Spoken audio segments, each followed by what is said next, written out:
Docteur Tarrache. Voilà, on va voir ça. Donc E4, E6, D4, D5. Et là, le coup de Tarrache, cavalier D2. Alors, l'idée de cavalier D2, évidemment, c'est par rapport à cavalier C3, on évite le clouage par le fou adverse. Voilà, donc il y a cette idée qui est de maintenir la tension au centre en protégeant le pion, qui est a priori préférable à une prise de décision du style E prend D5 ou E5, je dis a priori parce que évidemment les autres coups sont possibles.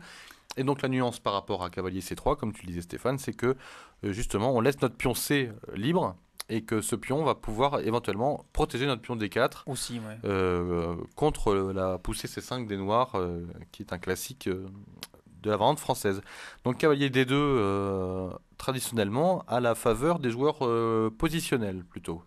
Alors on va voir... Et le grand spécialiste actuel, c'est Michael Adams, qui joue ça systématiquement et qui a d'excellents résultats avec ce coup-là. J'ai d'ailleurs eu la chance de jouer une partie contre lui avec les noirs. Enfin, la chance, bon, ça a été évidemment un massacre, mais ça a été une leçon gratuite contre Adams. Il a vraiment un score phénoménal. Cette variante. Ouais. On va voir ça.